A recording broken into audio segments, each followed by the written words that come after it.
Hello guys. तो आज का हमारा क्वेश्चन है, you went to market with ₹90। You bought copies for 15% of the sum and bought books with a left balance. Find the cost of both. तो guys इस question में हमें बताया है कि हम मार्केट गए 90 रुपये लेके, और हमने कॉपीज खरीदी 15%, 90 के 15% रुपये की हमने कॉपी खरीदी, और बाकी बचे पैसे की हमने बुक खरीद ली।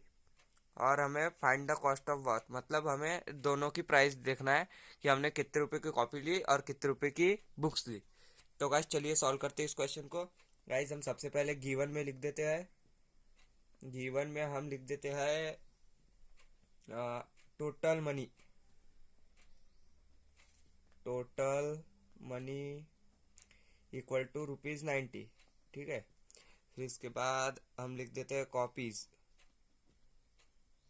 कॉपीज लिख देते हैं हम 15% ऑफ ₹90। ठीक है गाइस। इसके बाद हम लिख देते हैं bought books with left balance, ये तो नहीं लिख सकते। इसके बाद हम लिख देते हैं फाइंड दैट में। फाइंड दैट में हम लिख देते हैं cost of copies. Cost of copies equal to question mark and cost of books equal to question mark. इसके बाद हम क्या करेंगे, कॉपी की ओरिजिनल प्राइस कितनी होंगी हम ये निकाल लेते हैं। परसेंट में दिया है हमें क्वेश्चन में, हम उसे रुपीज़ में निकालते हैं। 15/100 लिख देते हैं हम, क्योंकि 15% में है तो परसेंट 100 का होता है। एंड इंटू कर देते हैं हम 90 रुपीज़। 90।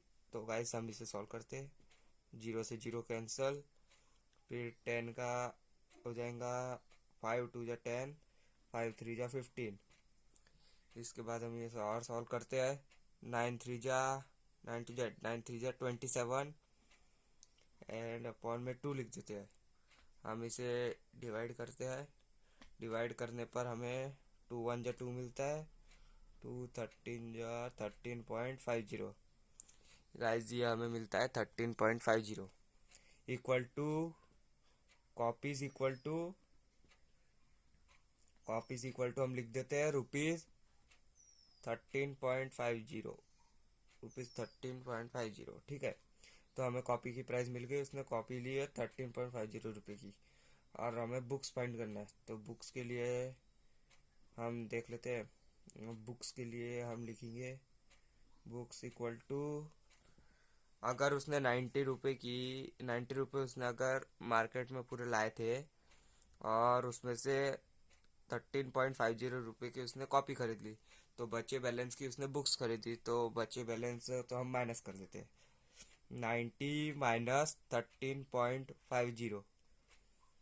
गाइज ये हमें मिल जाएगा 76.50 रुपीज़। तो गाइज हमें मिल चुकी है दोनों की प्राइस।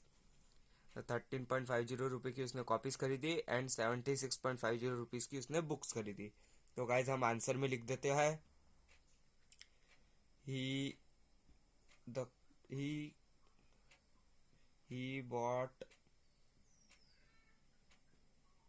a नहीं he bought copies for rupees 13.50 and books for rupees 76.50। तो गाइज यही था इस क्वेश्चन का आंसर। गाइज इसमें हमें पता चल चुका है कि उसने कॉपीज ली है 13.50 रुपीज़ की एंड बुक्स ली है 76.50 की। So it's simple. Thank you.